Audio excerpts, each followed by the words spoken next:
Hello friends, exam 24 के YouTube channel में आपका स्वागत है। अभी तक यदि आपने हमारे चैनल को सब्सक्राइब नहीं किया है, प्लीज़ सब्सक्राइब कर लीजिए और नोटिफिकेशन बेल पर प्रेस कर लीजिए, जिससे आपको हमारे लेटेस्ट वीडियो के अपडेट मिलते रहेंगे। फ्रेंड्स, ये हमारे जीके एंड जीएस क्वेश्चनों का सेट 8 है। इससे पहले हमने 7 सेट कंप्लीट कर लिए हैं। अभी तक यदि आपने नहीं देखा है तो आप हमारे प्लेलिस्ट में जाकर देख सकते हैं। फ्रेंड्स, जितने भी हमने अभी तक क्वेश्चन डिस्कस किए हैं वे सभी क्वेश्चन प्रीवियस ईयर में पूछे गए क्वेश्चन हैं, जो आपकी आगामी एग्जाम की दृष्टि से बहुत ही ज़्यादा इंपॉर्टेंट रहने वाले हैं। फ्रेंड्स, हम इन क्वेश्चनों से रिलेटेड जितने भी इंपॉर्टेंट फैक्ट बन सकते हैं उन्हें भी डिस्कस करेंगे। तो आप पूरा वीडियो बहुत ध्यान से देखिएगा और पूरा वीडियो लास्ट तक देखिएगा। और लास्ट में आपके लिए एक क्वेश्चन है जिसका आंसर आपको कमेंट बॉक्स में बताना है। तो चलिए देख लेते हैं। आज का पहला हमारा क्वेश्चन है, कौन सा विदेशी आक्रमणकारी कोहिनूर हीरा एवं मयूर सिंहासन लूटकर अपने साथ स्वदेश ले गया? इसके लिए 4 ऑप्शन है, नादिर शाह, अहमद शाह अब्दाली, मोहम्मद गौरी या अंग्रेज। तो इस क्वेश्चन का राइट आंसर होगा नादिर शाह है। देखिए, नादिर शाह का भारत आने का उद्देश्य था भारत पर विजय प्राप्त करना। इसने भारत में सबसे पहले दिल्ली पर आक्रमण किया। उस समय दिल्ली का राजा था मोहम्मद शाह आलम। नादिर शाह ने मोहम्मद शाह आलम को हराने के बाद वहां से अपार धन संपत्ति अर्जित की। वह कोहिनूर हीरा तथा शाहजहां का तख्त ए ताउस, जिसे मयूर सिंहासन के नाम से जाना जाता है, उसे लूटकर अपने साथ ले गया। ठीक है, तो इस क्वेश्चन का राइट आंसर होगा नादिर शाह है। नेक्स्ट देख लेते हैं। यदि राष्ट्रपति अपने पद से त्याग पत्र देना चाहे तो वह किसे लिखकर ऐसा कर सकता है? ऑप्शन है, लोकसभा अध्यक्ष, प्रधानमंत्री, उपराष्ट्रपति या भारत के मुख्य न्यायाधीश। इस क्वेश्चन का राइट आंसर होगा उपराष्ट्रपति। राष्ट्रपति अपना त्यागपत्र उपराष्ट्रपति को सौंपता है और इसका वर्णन हमारे संविधान के अनुच्छेद 56A में मिलता है। देखिए, भारत के राष्ट्रपति का पद अनुच्छेद 52 के अंतर्गत आता है तथा भारत के राष्ट्रपति पर महाभियोग अनुच्छेद 61 के अंतर्गत आता है। और यह क्वेश्चन कई बार एग्जाम में पूछा गया है कि भारत के राष्ट्रपति पर महाभियोग किस अनुच्छेद के अंतर्गत आता है, तो यह अनुच्छेद 61 के अंतर्गत आता है। ठीक है, देखिए, लोकसभा अध्यक्ष अपना त्यागपत्र लोकसभा उपाध्यक्ष को सौंपता है और उपराष्ट्रपति अपना त्यागपत्र राष्ट्रपति को और भारत का मुख्य न्यायाधीश अपना त्यागपत्र राष्ट्रपति को सौंपता है। ठीक है, तो इस क्वेश्चन का राइट आंसर होगा उपराष्ट्रपति। नेक्स्ट क्वेश्चन है, चरक किसके दरबार में चिकित्सक थे? ऑप्शन है, हर्ष, अशोक, कनिष्क या चंद्रगुप्त मौर्य। तो इस क्वेश्चन का राइट आंसर होगा कनिष्क। चरक जो कनिष्क के राज चिकित्सक थे, यह कनिष्क के दरबार में रहते थे। चरक को चिकित्सा शास्त्र का जनक भी कहा जाता है। इन्होंने चरक संहिता नाम की पुस्तक भी लिखी है, चरक संहिता। ठीक है, नेक्स्ट है, एरविकुलम राष्ट्रीय उद्यान कहाँ स्थित है? ऑप्शन है, तमिलनाडु, आंध्र प्रदेश, केरल या कर्नाटक। तो इस क्वेश्चन का राइट आंसर होगा तमिलनाडु। एरविकुलम राष्ट्रीय उद्यान यह तमिलनाडु राज्य में स्थित है।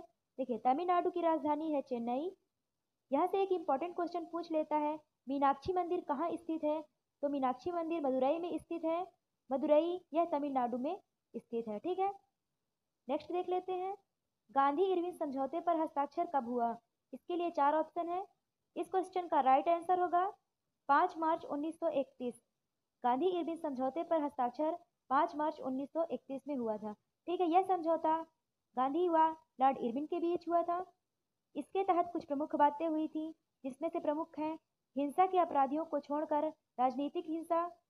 राजनीतिक बंदियों को रिहा कर दिया जाएगा और भारतीयों को समुद्र के किनारे नमक बनाने का अधिकार दिया जाएगा। ठीक है, नेक्स्ट है, सांड की लड़ाई किस देश का राष्ट्रीय खेल है या इसे बुल फाइटिंग भी कहा जाता है? ऑप्शन है, कनाडा, चिली, स्पेन या पुर्तगाल। तो इस क्वेश्चन का राइट आंसर होगा स्पेन। बुल फाइटिंग स्पेन का राष्ट्रीय खेल है। स्पेन की राजधानी क्या है? तो स्पेन की राजधानी है मैड्रिड। कनाडा की राजधानी है ओटावा। चिली की राजधानी है सेंटियागो और पुर्तगाल की राजधानी है लिस्बन। देखिए, स्पेन एक यूरोपीय देश है। आपको यहाँ से इतने क्वेश्चन बन जाते हैं, तो याद रखना है। ठीक है, नेक्स्ट है, निम्नलिखित में से कौन सा संयुक्त राष्ट्र का अंग नहीं है? इसके लिए 4 ऑप्शन है और इस क्वेश्चन का राइट आंसर होगा हाउस ऑफ कॉमन्स। देखिए, संयुक्त राष्ट्र संघ, इसे यूएनओ भी कहा जाता है, यूनाइटेड नेशन ऑर्गेनाइजेशन, और इसकी स्थापना हुई थी 24 अप्रैल 1945। 24 अप्रैल 1945 में, और इसका हेडक्वार्टर है न्यूयॉर्क में। ठीक है, इसके प्रमुख 6 अंग हैं। वह अंग कौन कौन से हैं? महासभा, सुरक्षा परिषद, आर्थिक व सामाजिक परिषद, न्यायिक परिषद व अंतर्राष्ट्रीय न्यायालय तथा सचिवालय। ठीक है, जबकि हाउस ऑफ कॉमन्स इसका अंग नहीं है। नेक्स्ट है, चुनाव आयोग किस अनुच्छेद के अंतर्गत स्थापित किया गया? ऑप्शन है अनुच्छेद 355, अनुच्छेद 256, अनुच्छेद 324 व अनुच्छेद 320। इस क्वेश्चन का राइट आंसर होगा अनुच्छेद 324। देखिए, हमारे संविधान के अनुच्छेद 324 से लेके 329 तक चुनाव आयोग का वर्णन मिलता है तथा यह भाग 15 के अंतर्गत आता है। ठीक है, भाग 15 के अंतर्गत। देखिए, चुनाव आयोग की स्थापना कब हुई थी? चुनाव आयोग की स्थापना हुई थी 25 जनवरी 1950 में। 25 जनवरी को राष्ट्रीय मतदाता दिवस भी मनाया जाता है। और चुनाव आयोग के पहले अध्यक्ष कौन थे? तो वह थे सुकुमार सेन। इतने क्वेश्चन यहाँ से बन जाते हैं, तो हमें याद रखना है। नेक्स्ट है, प्रसिद्ध राजा रानी मंदिर किस राज्य में स्थित है?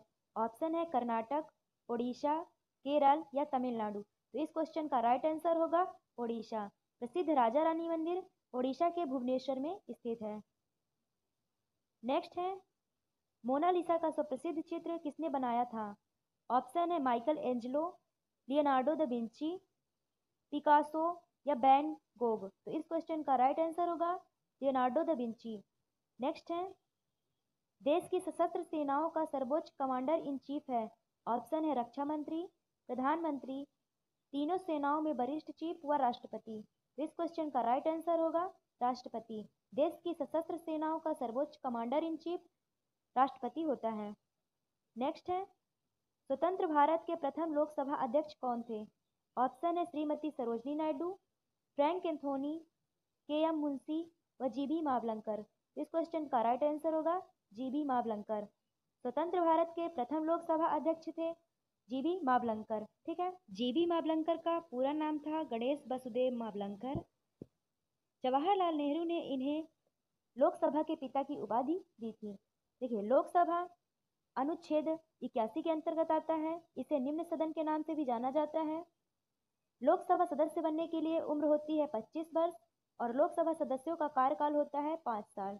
ठीक है, नेक्स्ट देख लेते हैं, विश्व प्रसिद्ध गोमतेश्वर मंदिर निम्न में से किस राज्य में स्थित है?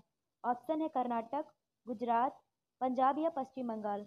इस क्वेश्चन का राइट आंसर होगा कर्नाटक। प्रसिद्ध गोमतेश्वर मंदिर जो जैन धर्म से संबंधित है, यह श्रवणबेलगोला कर्नाटक में स्थित है। नेक्स्ट है, राज्यसभा के लिए राष्ट्रपति द्वारा कितने सदस्य नामित किए जाते हैं? ऑप्शन है 15, 20, 12 या 2। तो इस क्वेश्चन का राइट आंसर होगा 12। भारत के राष्ट्रपति द्वारा राज्यसभा में 12 सदस्यों का मनोनयन किया जाता है, जो कि साहित्य, विज्ञान, कला या समाज सेवा के क्षेत्र से होते हैं। जैसे सचिन तेंदुलकर को समाज सेवा के क्षेत्र में राज्यसभा में नामित किया गया था तथा एक्ट्रेस रेखा को कला के क्षेत्र में राज्यसभा में नामित किया गया था। देखिए, राज्यसभा का वर्णन हमारे संविधान के अनुच्छेद 80 के अंतर्गत आता है। राज्यसभा के सदस्यों का कार्यकाल 6 वर्ष का होता है। राज्यसभा को उच्च सदन भी कहा जाता है। ठीक है, नेक्स्ट है, अंतर्राष्ट्रीय क्रिकेट काउंसिल के पहले एशियाई अध्यक्ष कौन थे? ऑप्शन है मजीद खान, दिलीप मिसेडी, जगमोहन डालमिया, नवाब पटौदी। इस क्वेश्चन का राइट आंसर होगा जगमोहन डालमिया। आईसीसी के पहले एशियाई अध्यक्ष थे जगमोहन डालमिया। नेक्स्ट देख लेते हैं, सानिया मिर्जा किस खेल से संबंधित है? ऑप्शन है बैडमिंटन, टेबल टेनिस, टेनिस या जिम्नास्टिक। तो इस क्वेश्चन का राइट आंसर होगा टेनिस। सानिया मिर्जा टेनिस खेल से संबंधित हैं। नेक्स्ट है, थॉमस कप किस खेल से संबंधित है? ऑप्शन है वॉलीबॉल, हॉकी, बैडमिंटन या बास्केटबॉल। तो इस क्वेश्चन का राइट आंसर होगा बैडमिंटन। देखिए, बैडमिंटन इंडोनेशिया का राष्ट्रीय खेल है। इंडोनेशिया की राजधानी है जकार्ता। 2018 के एशियाई खेल इंडोनेशिया की राजधानी जकार्ता में हुए हैं। यहाँ से इतने क्वेश्चन बन जाते हैं, तो हमें याद रखना है। नेक्स्ट है, क्यूबा की राजधानी है। ऑप्शन है हवाना, क्यूटो, ब्राजीलिया या कायरो। इस क्वेश्चन का राइट आंसर होगा हवाना। क्यूबा की राजधानी है हवाना। यह उत्तरी अमेरिका महाद्वीप का एक देश है। क्यूबा को चीनी का कटोरा भी कहा जाता है। नेक्स्ट है, भारत पूर्ण संप्रभुत्व लोकतांत्रिक गणराज्य कब बना? तो इस क्वेश्चन का राइट आंसर होगा 26 नवंबर 1949। भारत संपूर्ण प्रभुत्व लोकतांत्रिक गणराज्य 26 नवंबर 1949 में बना, जबकि पूर्णतः गणराज्य 26 जनवरी 1950 में बना। ठीक है। नेक्स्ट है, पुर्तगाल की राजधानी है। ऑप्शन है पेरिस, मैड्रिड, लिस्बन या काबुल। तो इस क्वेश्चन का राइट आंसर होगा लिस्बन। पुर्तगाल की राजधानी है लिस्बन। पुर्तगाल यह एक यूरोपीय देश है और यहाँ की मुद्रा है यूरो। ठीक है। फ्रांस की राजधानी है पेरिस, स्पेन की राजधानी है मैड्रिड व अफगानिस्तान की राजधानी है काबुल। फ्रेंड्स, आज का लास्ट क्वेश्चन, जिसका आंसर आपको कमेंट बॉक्स में बताना है। क्वेश्चन है, लोकसभा के लिए वर्तमान में निर्वाचित किए जाने वाले सदस्यों की अधिकतम संख्या कितनी है? ऑप्शन है 250, 140, 543 या 550। इसका आंसर आपको कमेंट बॉक्स में बताना है। फ्रेंड्स, यदि आपको हमारा वीडियो पसंद आता है, प्लीज़ लाइक करें और चैनल को सब्सक्राइब करें। Thank you.